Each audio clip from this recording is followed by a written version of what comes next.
자, 오늘 잠언의 말씀을 한번 이렇게 읽어보면서 여기 지금 그런 예를 이제 좀 들고 있죠. 가장 극단적인 얘기겠죠. 이제 담보라든지 보증을 섰다가 공경에 빠지는 일들이 종종 옛날에도 있었던 것 같아요. 예. 그러다 보니까 그 예를 들어서 지금 설명을 하는 거죠. 근데 말하려고 하는 것은 뭐냐면은 결국 자신이 가는 길에서 내가 잘못 들었다라고 생각할 때 빨리 그 길로부터 벗어나야 된다라고 하는 것을 얘기하고 있는 거죠. 내가 잘못된 길로 갈 수가 있거든요. 아, 이것이 잘못 들었구나라고 생각이 드는 그 순간에 빨리 그 일을 해결할 줄 알아야 된다라고 하는 것을 얘기하고 있는 겁니다. 그래서 3절에 보면 또는 5절에 보면 스스로 그 일로부터 네가 네 자신을 구원해야 한다라고 그렇게 말하고 있습니다. 신앙의 생활에 있어서도 내가 지금 신앙생활을 잘못하고 있는 거구나 라고 하는 그런 깨달음이 딱 오면 그러면 그거를 해결할 수 있는 방법은 다른 것 없잖아요. 기도하고 예배하고 찬송하고 그리고 하나님께 봉사하는 어떤 그런 신앙의 모습들을 따르다 보면 그 공경에서부터 빠르게 빠져나올 수 있게 된다라고 하는 것을 우리가 신앙생활에서도 경험하게 되는 것이죠. 9절에 보면 게으른 자여 개미로부터 지혜를 얻으라. 인간이라고 하는 게 참 지혜롭다라고 얘기하면서도 사실은 지혜가 없다라고 하는 것을 얘기하고 있는 거죠. 그죠? 세상의 자연 법칙들 또는 세상에 살아가는 그런 원리들이 사실은 있어요. 그저 열심히 땀을 흘리고 수고하면 그 열매를 우리가 거둬들일 수 있어요. 예. 그래서 옛날부터 이런 얘기가 있어요. 대부는 유천이요 소부는 유근이라. 예. 대부는 뭐예요? 큰 부자는 유천, 하늘로부터 온단 말이에요. 그러나 소부는 뭐예요? 소부는 유근. 다시 말하면 근면하게 수고하고 애를 쓰면 그러면 소부가 된다. 이런 얘기를 이제 우리 조상들이 종종 얘기를 했습니다. 그래요. 열심히 부지런히 우리가 살다 보면 귀한 열매들을 거둘 수가 있는 것이죠. 그런데 게으른 자들은 그렇지 않다는 거예요. 그저 별 볼 일 없는 데서부터 지혜를 얻으려고 하는 것이 아니라 일확천금을 얻으려고 하는 거죠.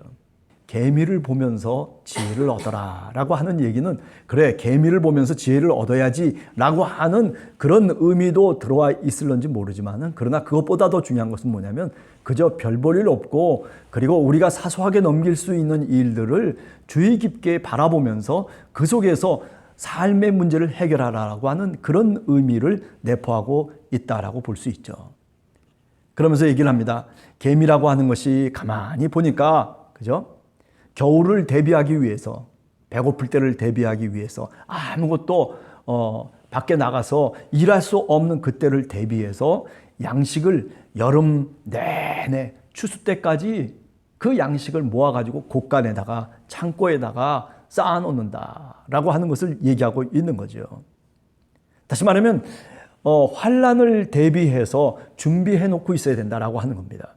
인생의 길을 살아가면서 우리는 예측할 수 있는 것만 우리가 만약에 경험을 한다면 그렇다면 얼마나 좋겠어요. 근데 예측할 수 없는 일들이 우리가 살아가는 삶의 길 가운데 우리가 부닥치면서 살아갈 수밖에 없는 거죠. 그때 고통을 당하게 되고 그때 눈물을 흘리게 되고 그때 수고하게 되고 그때 아고 하면서 그렇게 울부짖을 때도 사실은 있는 것이 우리들의 인생의 길이에요.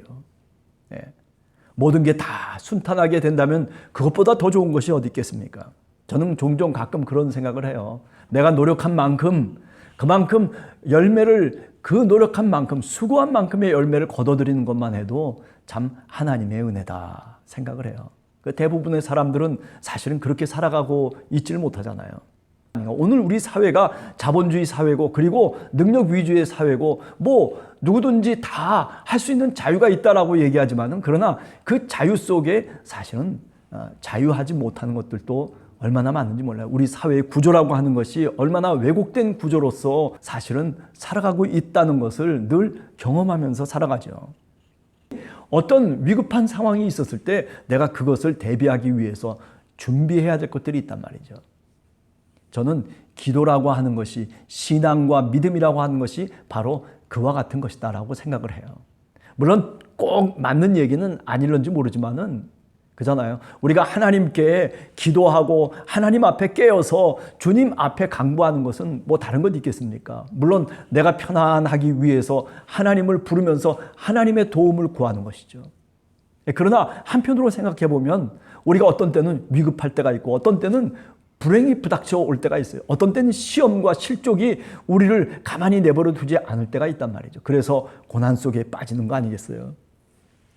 그때 어떡합니까? 믿음이 있는 사람은, 믿음으로 준비된 사람은 그것을 담대하게 이기면서 극복하면서 나갈 수 있는 힘을 갖고 있는 거죠. 성령의 능력과 충만함을 그가 갖고 있다면, 그렇다면 어떤 사람보다도 더 당당하게 그 일을 해결해 나갈 수 있단 말이죠.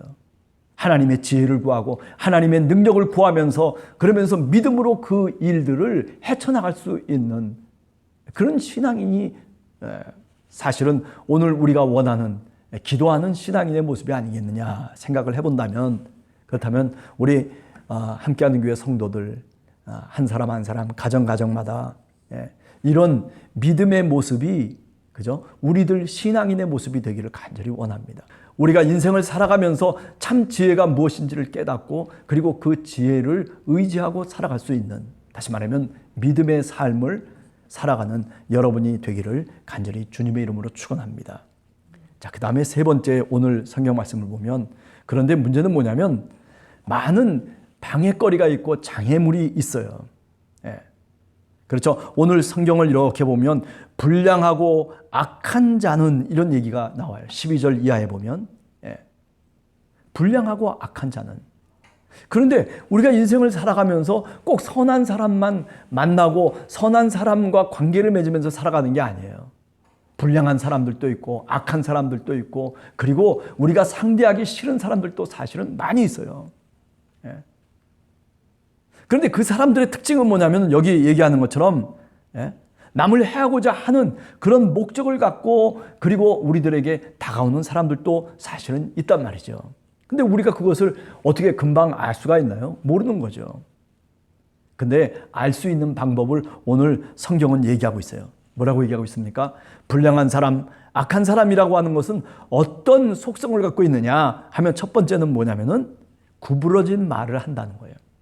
똑바른 말을 하지 못하고 구부러진 말을 한다는 거예요. 왜곡된 말을 한다는 거예요. 구부러진 말을 하는 사람 치고 정말 우리들의 친한 친구가 될 수 있는 사람은 사실은 없습니다. 여기서 아라고 얘기했는데 저쪽 가서는 어라고 전하는 사람들도 많잖아요. 우리가 신앙생활 또는 교회생활 속에서 얼마나 많은 사람들이 그런 데 시달리면서 사실은 신앙생활 하기가 참 어렵다라고 그렇게 말하는 사람들도 사실은 있어 왔단 말이죠.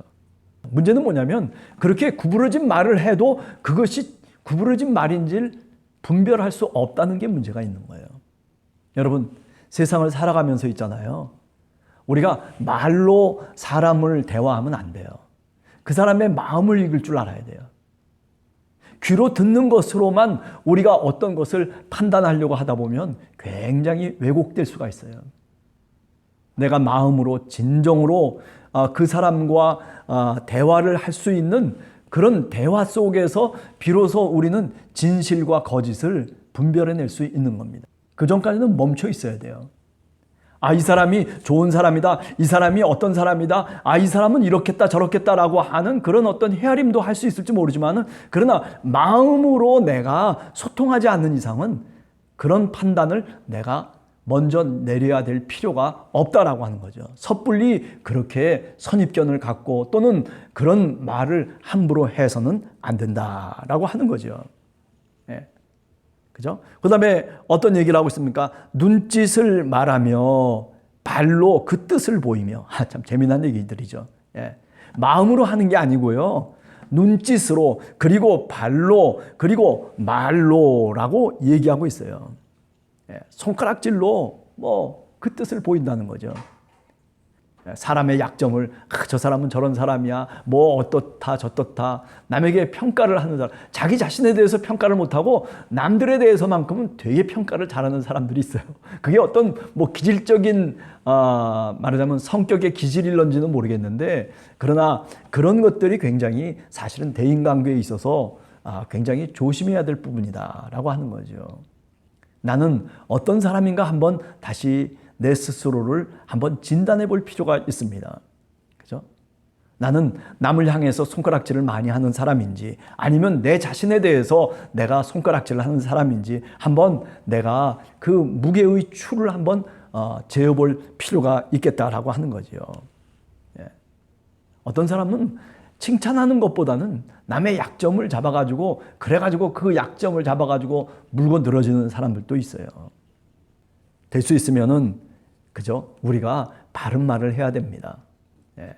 옳은 것은 옳다고 하고 또 그러다 손 치더라도 그것을 직접적으로 대놓지 말고 좀 다른 의견을 통해서 얘기도 할 수 있고 그래서 알아들을 수 있도록 우리가 설득해 나가는 것도 굉장히 중요한 인간관계가 아닌가 그렇게 생각을 해봅니다. 자, 이렇게 남을 해하고 그리고 이렇게 불량하고 악한 사람들의 특징 가운데 또 하나는 뭐냐면은 긍정적인 마음을 갖고 대하지 않는 거예요.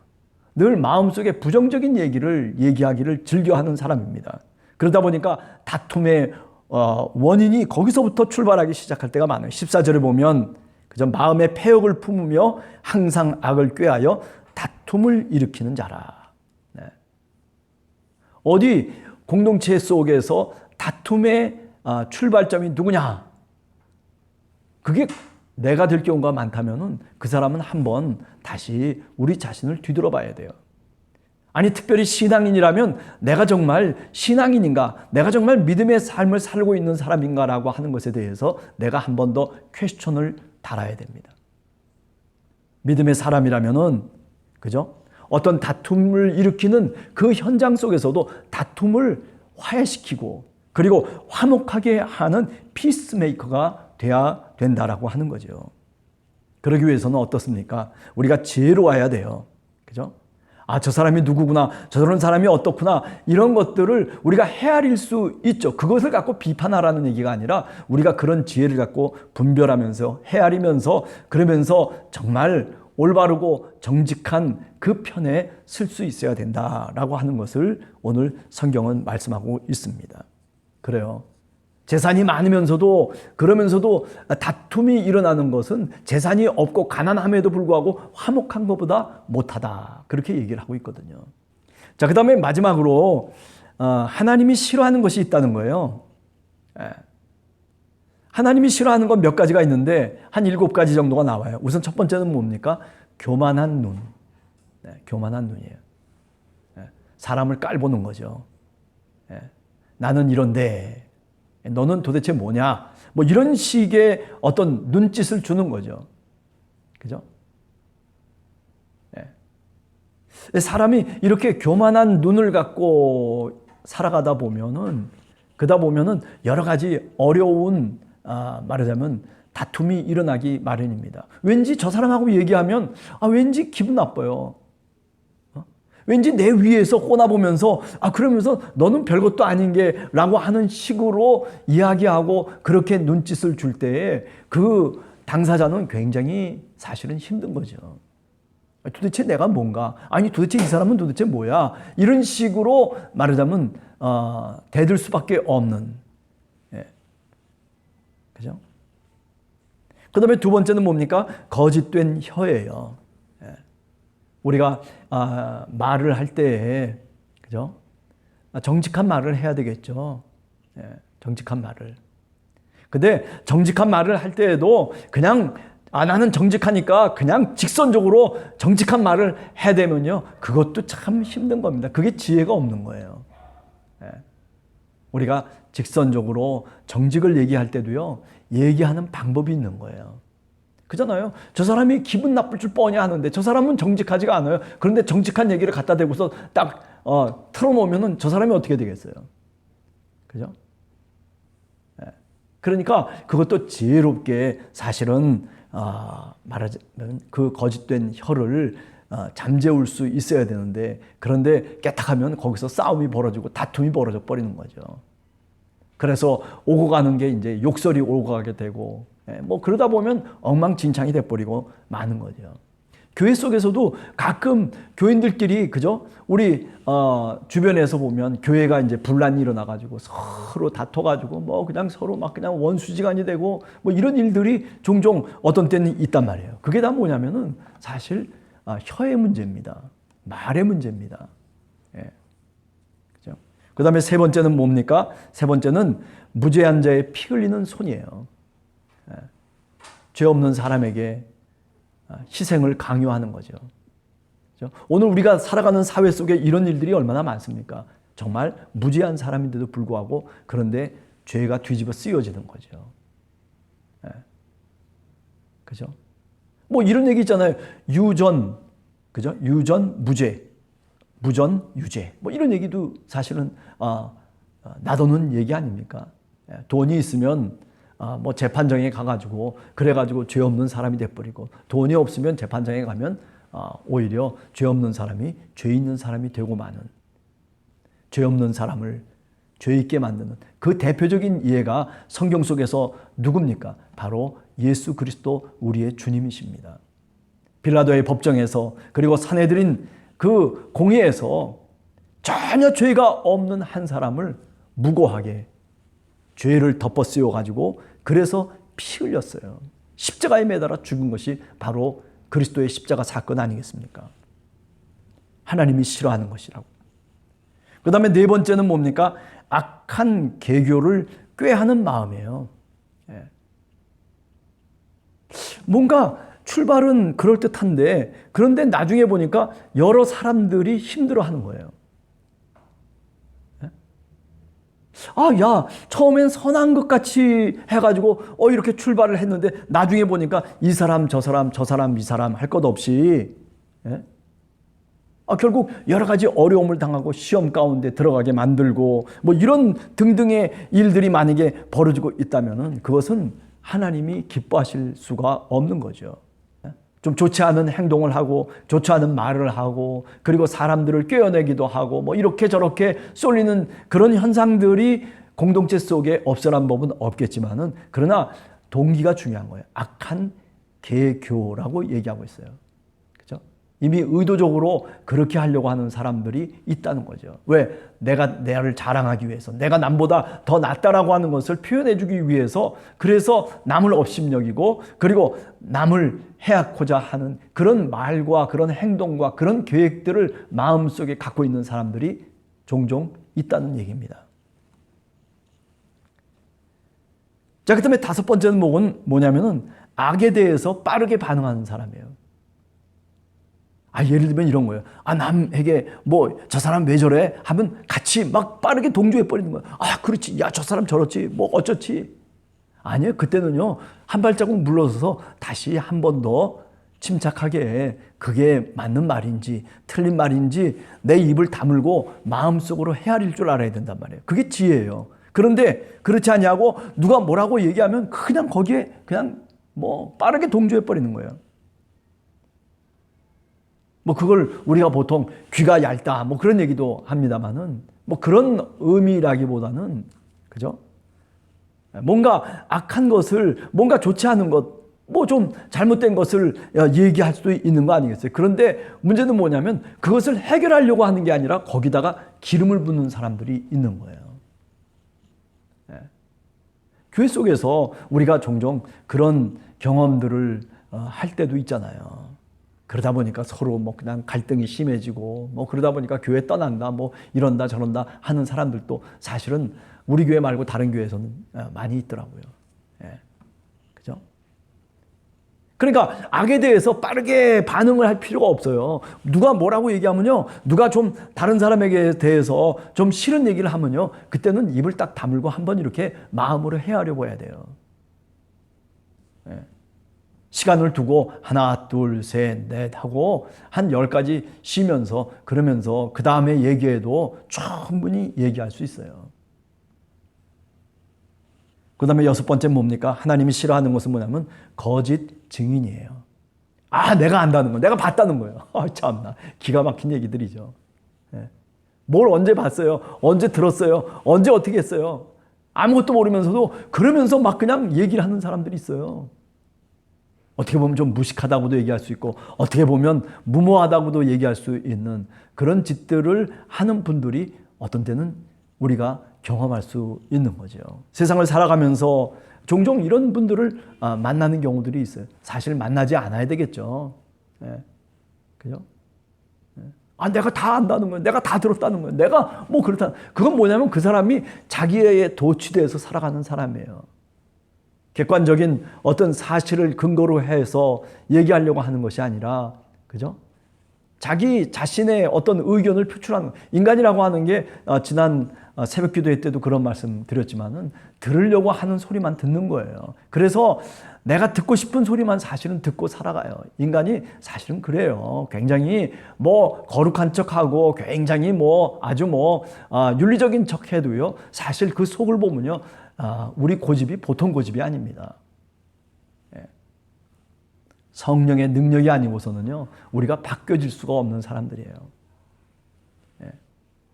그 다음에 7번째는 뭡니까? 형제를 이간하는 자. 이렇게 얘기하고 있어요. 사람을 이간하는 사람이 있어요. 가운데 끼어 들어가가지고 괜히 자기가 할 일도 아닌데도 끼어 들어가가지고 그래가지고 뭐 이러쿵저러쿵 얘기를 하고 그거를 또 다른 사람한테 퍼뜨리고 뭐 그래가지고 이렇다 저렇다 얘기하려고 하는 사람들이 있단 말이죠.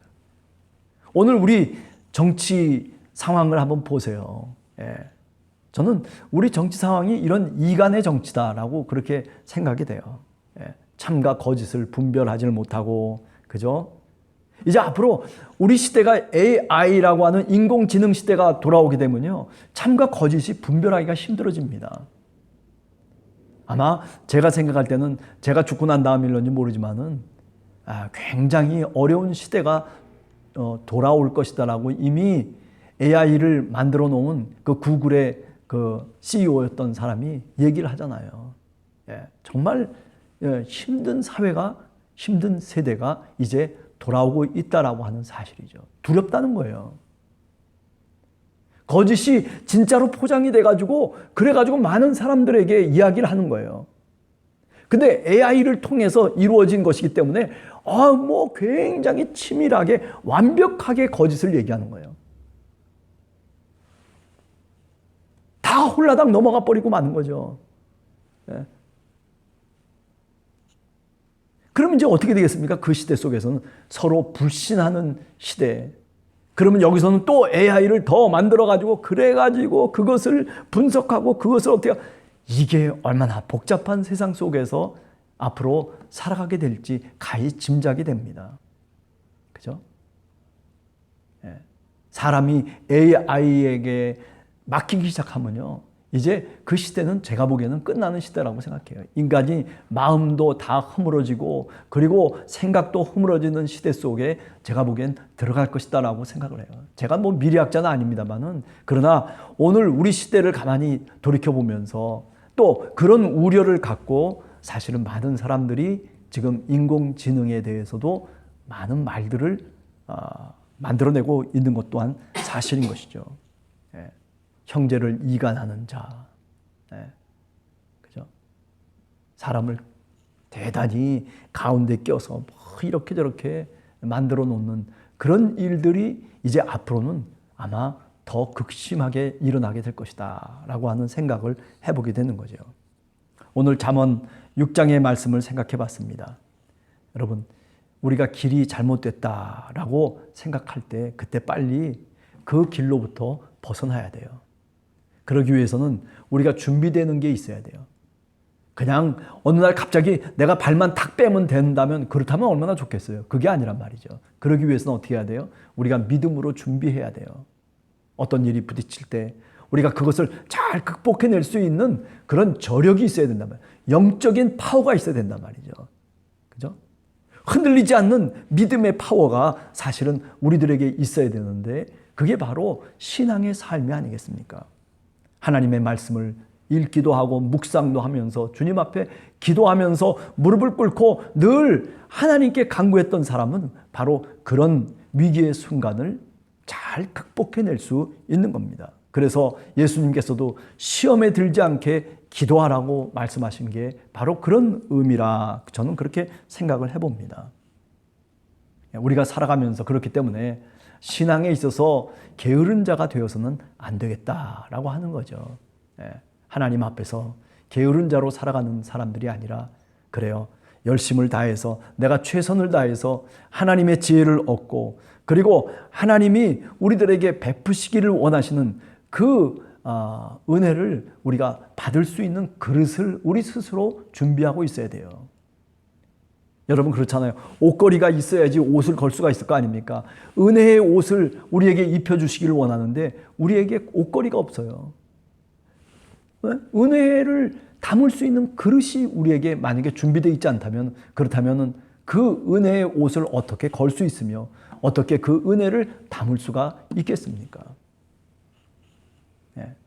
자, 그러기 위해서는 우리가 지혜로워야 된다라고 하는 거죠. 그래서 지혜 없는 사람들, 지혜와 정반대되는 사람들이 어떤 특성을 갖고 있는지를 오늘 잠언에서 우리가 분명히 깨달아 알게 됩니다. 그죠? 왜곡된 말을 함부로 하는 사람들을 조심하시기 바랍니다. 손가락질을 함부로 하는 사람들을 역시 조심해야 됩니다. 그죠? 부정된 마음을 갖고 부정된 그런 어떤 언어를 주로 많이 사용하시는 그런 분들을 우리가 다시 한번 눈여겨 보아야 됩니다. 어려움 속에서 내가 피스메이커로서의 역할을 해야 되는 거죠. 트러블 메이커가 되어서는 안 된다라고 하는 것을 우리가 다시 한번 깨달으면서 한 주간도 주님의 은혜 가운데 사는 우리 함께하는 교회 성도들 모두가 되기를 간절히 소원합니다.